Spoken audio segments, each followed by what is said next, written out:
Hello students, आज हम करेंगे capacitors in series and in parallel.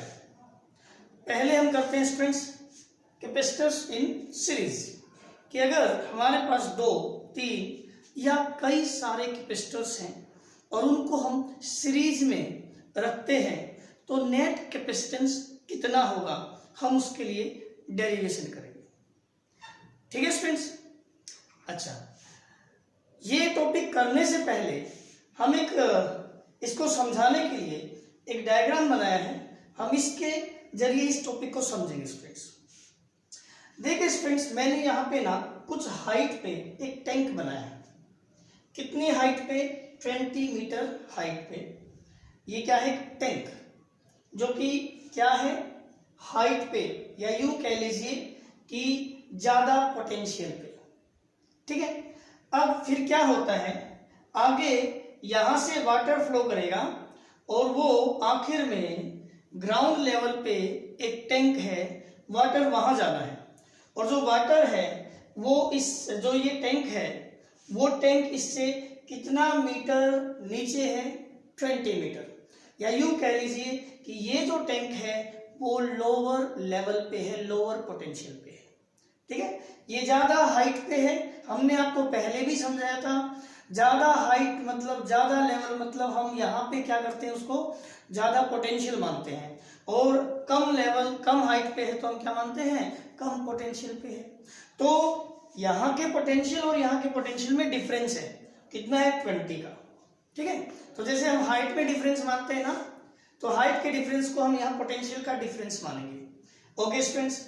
अब जैसे यहाँ से पानी चलता है, ठीक है, यहां से पानी चलता है, तो जितना भी पानी यहां से फ्लो करेगा, ऐसे बैटरी से चार्ज फ्लो करता है।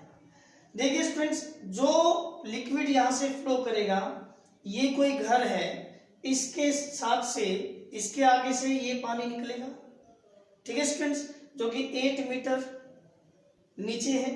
फिर पानी, वही पानी आगे फ्लो करता जाएगा, यहां से भी वही पानी निकलेगा और फिर वही पानी इस घर के आगे से भी जाएगा। यानी कि यहां भी सेम वाटर है, यहां भी सेम वाटर की अमाउंट है और यहां भी सेम वाटर की अमाउंट है। यानी कि वाटर की अमाउंट सेम है। वाटर जो फ्लो कर रहे हैं वो यहां से भी इतना फ्लो हुआ है, यहां से भी इतना फ्लो हुआ है, यहां से भी इतना फ्लो हुआ है। ठीक है स्टूडेंट्स। तो जैसे यहां है, ऐसे ही जब आप 3 कैपेसिटर्स को सीरीज में डालते हो, पहली बात तो सुनो कि सीरीज में कब होंगे? जब एक कैपेसिटर, देखो ये कैपेसिटर का सिंबल है, ये लेफ्ट प्लेट हो गई और ये राइट प्लेट हो गई। ये कैपेसिटर का सिंबल है। इसको हम वैसे तो अब तक ऐसे दिखाते थे कि एक ये लेफ्ट प्लेट है और एक ये राइट प्लेट है, ऐसे, एक पॉजिटिवली चार्ज्ड और एक नेगेटिवली चार्ज्ड। ठीक है स्टूडेंट्स। लेकिन अब हम क्योंकि 2, 3, 4 या कई सारे कैपेसिटर्स ले रहे हैं तो हम ऐसे नहीं दिखा पाएंगे, इसलिए हम इसको बिल्कुल फ्रंट से ऐसे लेते हैं और बिल्कुल फ्रंट व्यू जो होगा वो आपको ये प्लेट्स बिल्कुल लाइन जैसी दिखेगी। ठीक है। तो ये वाली प्लेट है, मान लिया एक कैपेसिटर है, पहला कैपेसिटर है, इसमें 2 प्लेट्स हैं। ये वाली प्लेट है लेफ्ट प्लेट या पॉजिटिव प्लेट और ये वाली राइट प्लेट यानी कि नेगेटिव प्लेट। और इसका कैपेसिटेंस जो है, मान लिया वो C1 है, तो वो मैंने यहां दिखा दिया। ठीक है। ये जो लेफ्ट प्लेट है वो ये रही, राइट प्लेट है वो ये रही। ऐसे ही दूसरा जो कैपेसिटर है उसकी लेफ्ट प्लेट ये रही, राइट ये रही। ऐसे ही तीसरा जो है। ठीक है। तो आप सीरीज में कब कह रहे हो उनको? जब देखो इस कैपेसिटर की ये कौन सी प्लेट है? Right plate. और सेकंड कैपेसिटर की ये क्या है? Left plate. यानी कि एक की राइट प्लेट दूसरे की लेफ्ट से, फिर इसकी राइट उसके लेफ्ट से, है ना। हमने ऐसे कनेक्ट कर रखा है, हम इनको सीरीज में बोल रहे हैं। या सीरीज में जैसा कि हमने बताया, यहां से जो वाटर फ्लो करेगा, water is equivalent to charge here. ठीक है। यहां से जो वाटर फ्लो करेगा उतना ही वाटर यहां से फ्लो करेगा, उतना ही यहां और उतना ही यहां, बिल्कुल सेम। जब आपने सीरीज में कनेक्ट किया है ना स्टूडेंट्स कैपेसिटर्स को, तो जो चार्ज होगा इस पे भी, इस पे भी, इस पे भी, कितना चार्ज होगा? वही इक्वल चार्ज होगा। यानी कि हम अगर मानते हैं कि हमने 3 कैपेसिटर्स को सीरीज में कनेक्ट किया है, तो चार्ज जो होगा ऑन ईच कैपेसिटर जो होगा वो बराबर होगा, मान लिया वो है क्यू, ठीक है, यानी कि इसके पास भी क्यू चार्ज है, इसके पास भी और इसके पास भी। अब हमने किया क्या है कि स्टूडेंट्स मान लिया जाए ये जो कैपेसिटर है, पहला कैपेसिटर, इसकी लेफ्ट प्लेट को हमने हाई पोटेंशियल से कनेक्ट किया है और ये लो पोटेंशियल, जैसे आप बैटरी से करते हो कि मान लिया ये बैटरी है स्टूडेंट्स, ठीक है, बैटरी का सिंबल है, मान लिया 20 वोल्ट है, ये पॉजिटिव ये नेगेटिव, ठीक है, तो यानी कि बैटरी का पॉजिटिव टर्मिनल है यहाँ कनेक्ट किया है और नेगेटिव टर्मिनल यहाँ कनेक्ट किया है, ठीक है। तो आप ये कह सकते हो कि सपोज कीजिए यहाँ है 20 वोल्ट, मतलब क्योंकि हमने 20 वोल्ट की बैटरी ले ली, तो मान लिया जाए ये जो पॉइंट है जो आपने पॉजिटिव लिया है ये 20 वोल्ट पे है और ये कितने पे है, 0 वोल्ट पे, यानी कि इधर की प्लेट को हमने, जो ये राइट प्लेट है, इसको हमने अर्थ कर रखा है स्टूडेंट्स, ठीक है। तो अब आप यहाँ पे देखिए, जो हमारी यहाँ मैंने डायग्राम बना रखा है, इसी को हम यहाँ कनेक्ट करेंगे।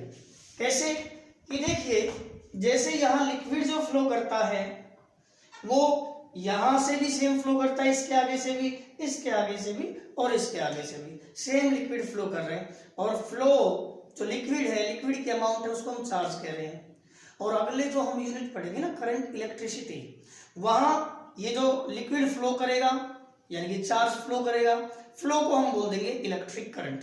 तब इसमें भी ये कंसेप्ट हमारा बहुत काम आने वाला है, बहुत ज्यादा काम आएगा, ये कंसेप्ट आप याद रखें। अब देखिए आप कि क्योंकि आपको पता है कि लिक्विड सेम है, वही लिक्विड फ्लो करता जा रहा है आगे तक, तो चार्ज तो हर एक कैपेसिटर पे कितना है, बराबर है, और वो क्या है, क्यू, ठीक है स्टूडेंट्स। लेकिन चार्ज फ्लो कब करता है, यानी कि लिक्विड फ्लो कब करता है, तो फ्लो तो तब करता है ना स्टूडेंट्स जब लेवल में डिफरेंस हो। यहाँ पानी है, अगर मैं साथ में ये टैंक रख देता ऐसे उसी लेवल पे, और फिर मैं अगर यहाँ पाइप जोड़ता, तो क्या लिक्विड फ्लो करता, नहीं करता, लिक्विड फ्लो नहीं करता, क्योंकि बराबर लेवल पे है, तो फिर लिक्विड फ्लो नहीं करता है। लिक्विड फ्लो कब करता है, जब एक टैंक है वो हाई लेवल पे है, दूसरा लो लेवल पे है, ठीक है स्टूडेंट्स। अब आप एक बात को जानिए, और वो क्या कि यहां से और यहां तक आते आते 8 मीटर का जो लेवल है वो कम हो गया है, फिर आगे 7 मीटर का और कम हो गया है, फिर आगे 5 मीटर का और कम हो गया है। यानी कि टोटल में देखूं तो यहां से लेकर यहां तक का 8 मीटर यहाँ ड्रॉप हो गया है, कम हो गया है, आगे 7 और हो गया, तो कितना ड्रॉप हो चुका, लेवल 15, और आगे 5 और टोटल कितना हो गया, 20। बिल्कुल ही ऐसे कि अगर हमने ये एंड 20 वोल्ट पे जोड़ा है और ये एंड 0 वोल्ट पे है, तो आप देख सकते हो यहाँ 20 है, वहां तक जाते जाते 0 हो जाता है। इसका मतलब क्या है कि पोटेंशियल घटता जा रहा है ना, पोटेंशियल डिक्रीज होता जा रहा है, जैसे लेवल डिक्रीज होता जा रहा है। जैसे कि टोटल इस एंड और इस एंड के बीच में डिफरेंस है 20, मतलब ये 20 पे है, ये 0 पे है, ये 20 पे है, ये 0 पे है, तो हो सकता है यहां तक 8 वोल्ट ए से बी तक जाते जाते पोटेंशियल कितना ड्रॉप हो गया हो, 8 वोल्ट, जैसे कि 8 वोल्ट घट गया। फिर बी से सी तक पहुंचते पहुंचते कितना घट गया हो, जैसे कि 7 वोल्ट घट गया हो, ठीक है। और सी से डी तक आते आते कितना घट गया हो, 5 वोल्ट घट गया हो। तो आप देखो टोटल 8 वोल्ट यहां तक घट गया, 8 और 7 15 घट गया, और यहां तक 20 घट गया, यानी कि यहाँ 20 था तो यहाँ कितना हो गया, 0 हो गया। फिर से सुनो 20 था ना, यहाँ तक 8 वोल्ट घट गया, डिक्रीज हो गया, ड्रॉप हो गया, तो 8 वोल्ट घट गया, तो यहाँ कितना बचा होगा, 12 बचा होगा। 12 में से 7 यहाँ तक और घट गया, तो कितना बचा होगा, 5 यहाँ तक और घट गया।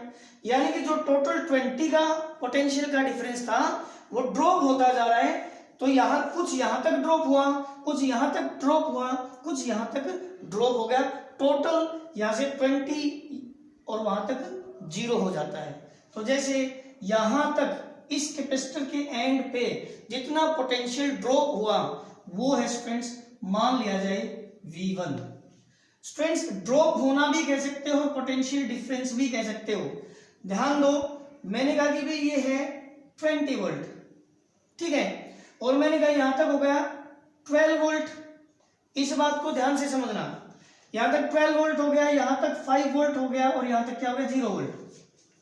ध्यान दो, ड्रॉप होता जा रहा है ना, ड्रॉप होता जा रहा है 20 से 12, 12 से 5, 5 से 0। मैं कहूं कि बताओ भाई कितना ड्रॉप हुआ, 20 से जब 12 हुआ तो कितना ड्रॉप हुआ, तो आप कहोगे सर 8 वोल्ट ड्रॉप हुआ, और मैं कहूँगी डिफरेंस कितना आया, तो वो डिफरेंस भी 8 वोल्ट ही है, यानी कि जितना ड्रॉप होगा उतना डिफरेंस भी आएगा, ठीक है। ये 12 वोल्ट था, ये 20 वोल्ट था, यहां तक 12 रह गया, तो कितना ड्रॉप हुआ 8 वोल्ट, या यूं कह लो कि 8 वोल्ट का डिफरेंस आ गया, ठीक है। ऐसे यहां से यहां तक कितना ड्रॉप हुआ 7 वोल्ट, या यूं कह लो कि 7 वोल्ट का डिफरेंस आ गया, ठीक है। यहां से यहां तक कितना ड्रॉप हुआ 5 वोल्ट, या यूं कह लो कि 5 वोल्ट का डिफरेंस आ गया।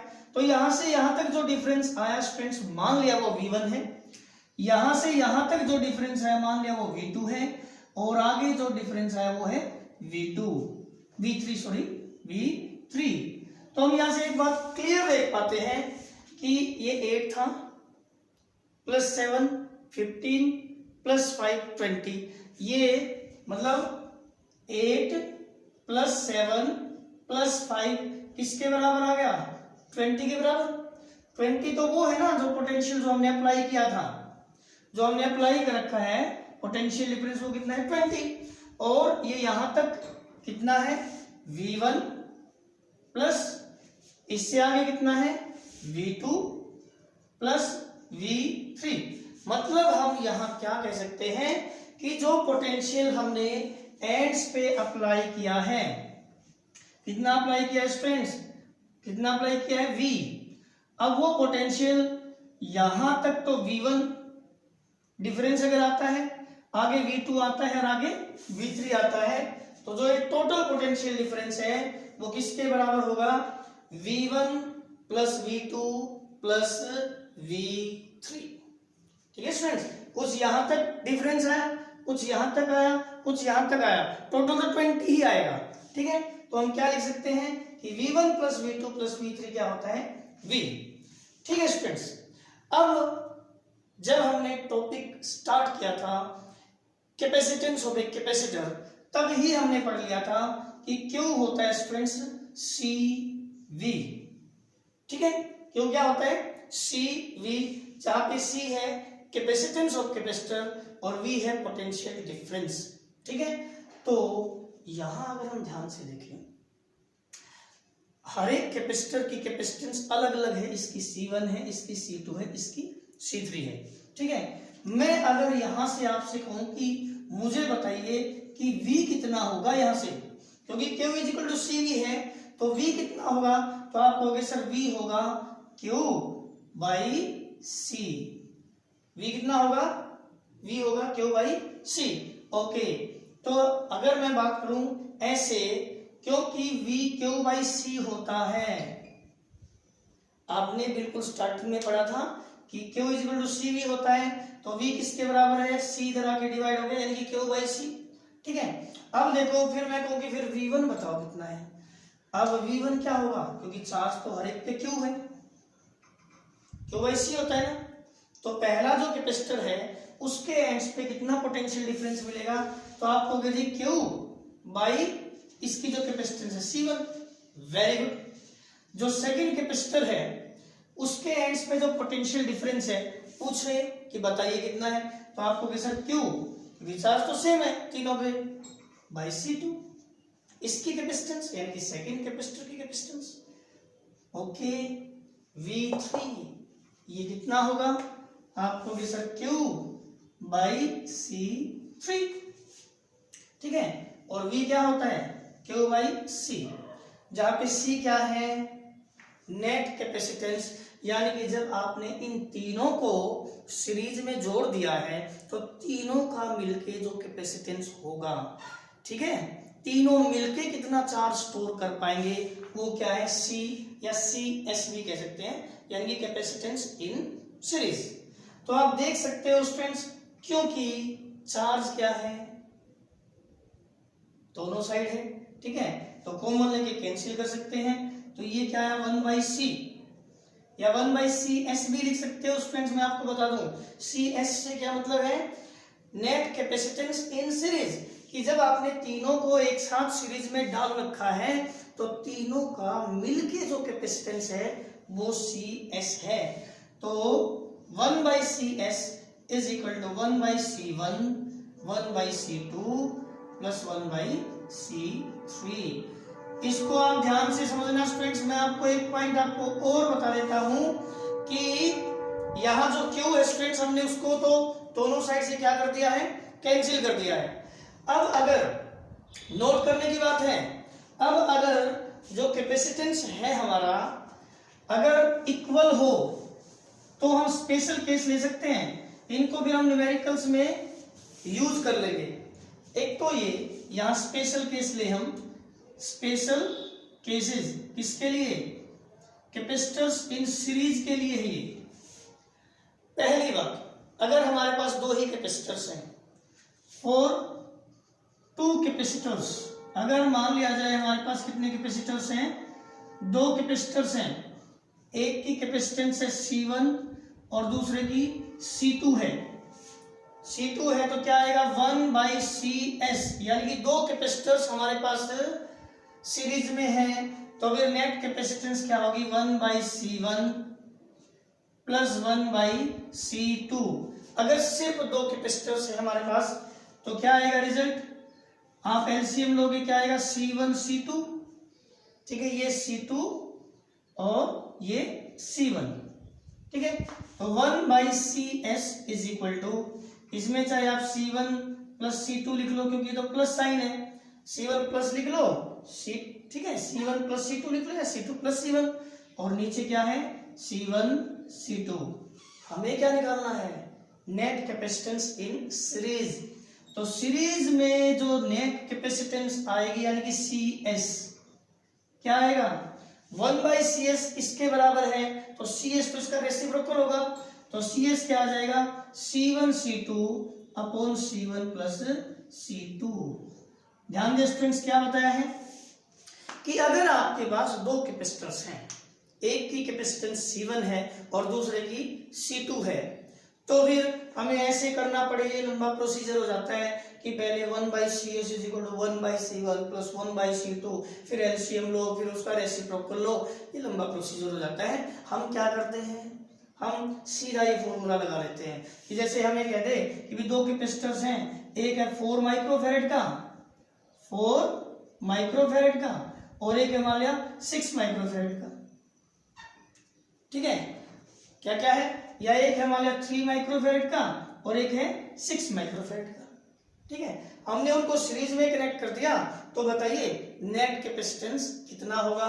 तो हम डायरेक्ट क्या करेंगे, CS इज इक्वल टू क्या बताया है C1 C2, ये C1 है और ये क्या है C2 है, तो C1 C2 upon C1 plus C2। तो C1 क्या है 3, C2 क्या है 6 अपॉन C1 प्लस C2 क्या आ गया 18/9 यानी कि 2 माइक्रोफैरेड।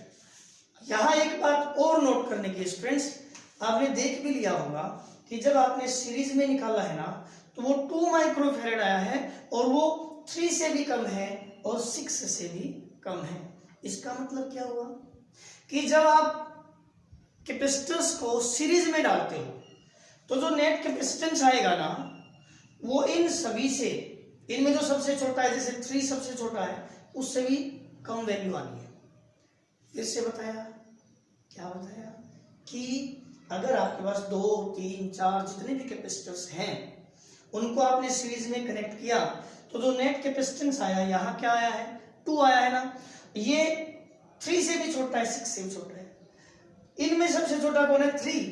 तो जो कैपेसिटर्स हमारे पास थे उनमें जो सबसे छोटा कैपेसिटर था उससे भी इसकी कम वैल्यू आएगी। कब? When the capacitors are connected in series. तो ये स्पेशल केस कब था? जब हमारे पास दो कैपेसिटर्स थे। अब मैं आपको बता दूं, ये मान लो पहला केस था, ध्यान रखना स्टूडेंट्स, नोट कर लेना कॉपी में कि जब दो कैपेसिटर्स थे तो नेट कैपेसिटेंस आती है C1 C2 upon C1 plus C2। दूसरा केस हमारा क्या कि मान लिया जाए हमारे पास कई सारे आइडेंटिकल कैपेसिटर्स हैं, मान लिया 3 ही लगा ले या 2 लगा ले, ठीक है। 4 आइडेंटिकल कैपेसिटर्स, आइडेंटिकल्स मतलब जिनकी कैपेसिटेंस सेम है, यानी कि C1 भी, C2 भी, C3 भी, C4 भी, जितने हैं वो सभी बराबर हैं, मतलब C है, यानी कि सभी की कैपेसिटेंस बराबर है।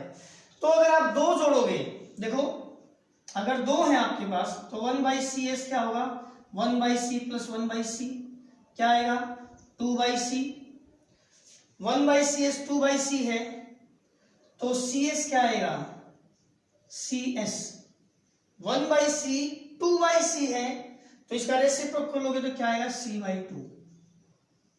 ध्यान से समझना क्या बता रहा हूं कि अगर आपने दो एक जैसे कैपेसिटर्स को सीरीज में जोड़ा, दो हैं तो नेट कैपेसिटेंस आधी हो गई। अगर दो को जोड़ा तो 2 से भाग हो गया आपके नेट कैपेसिटेंस। अगर 3 जोड़ते हैं यानी कि 1/CS is equal to 1/C plus 1/C plus 1/C, तो क्या आता है? 3/C। तो हमें तो CS निकालना है ना, नेट कैपेसिटेंस इन सीरीज, तो क्या आता? C/3। ध्यान दो कि जब दो कैपेसिटर्स को सीरीज में डाला तो नेट कैपेसिटेंस आई C/2, 3 कैपेसिटर्स को डाला तो नेट कैपेसिटेंस आई C/3। अगर आपने 4 कैपेसिटर को डाला होता तो 1/C plus 1/C plus 1/C plus 1/C, तो क्या आता है? 4/C। और नेट कैपेसिटेंस क्या आती? CS पलट दे तो क्या आएगा? C/4। मतलब क्या हुआ कि अगर आपने 4 कैपेसिटर्स को सीरीज में डाला तो नेट कैपेसिटेंस C/4 हो गई। अगर हम ऐसे ही n कैपेसिटर्स को डालते पैरेलल सीरीज में तो नेट कैपेसिटेंस कितनी हो जाती? CS तो होती वो C/n। इसीलिए जब भी आप कैपेसिटर्स को सीरीज में डालो और अगर वो एक जैसे हैं, तो अगर आपने 5 को सीरीज में ले लिया तो आपको कैलकुलेशन करने की जरूरत नहीं है, नेट कैपेसिटेंस क्या आएगा? C/5 आ जाएगा, सीधा 5 से डिवाइड कर देंगे। अगर 6 कैपेसिटर्स कनेक्ट कर रखे हैं तो C/6 कर देंगे नेट कैपेसिटेंस निकालने के लिए। ठीक है स्टूडेंट्स, ये हमारे जो न्यूमेरिकल्स हैं उसमें हेल्प करते हैं, नहीं तो लॉन्ग प्रोसीजर हो जाता है सोल्व करने का। तो ये तो स्टूडेंट्स हमने पढ़ा है कैपेसिटर्स इन सीरीज। अब हम पढ़ते हैं कैपेसिटर्स इन पैरेलल। देखिए स्टूडेंट्स, कैपेसिटर्स इन पैरेलल क्या है?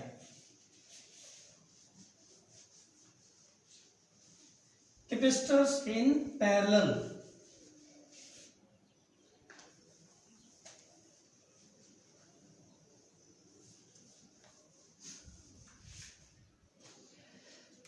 Straits in parallel.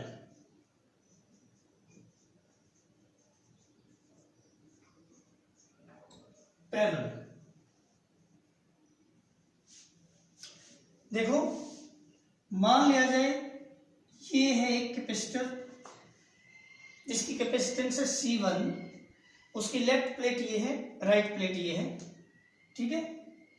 ये है कैपेसिटर, ओके। ये कोई दूसरा कैपेसिटर है जिसकी कैपेसिटेंस है C2, उसकी लेफ्ट प्लेट इधर है, राइट प्लेट इधर है, और तीसरा कैपेसिटर है ये C3, कैपेसिटेंस है इसकी, ठीक है। आप पैरेलल में कब मानोगे? आप ध्यान रखना जब सभी की लेफ्ट प्लेट एक पॉइंट से जुड़ी हो। जैसे कि ये पॉइंट है कोई A, तो A से ही इस कैपेसिटर की लेफ्ट प्लेट जुड़ी हो, इस कैपेसिटर की लेफ्ट प्लेट भी इसी से जुड़ी हो, और इसकी भी, या यूं कह लीजिए कि सभी कैपेसिटर्स की एक प्लेट एक पॉइंट से और दूसरी प्लेट दूसरी पॉइंट से जुड़ी हो तो हम कहेंगे कि ये क्या है, पैरेलल है।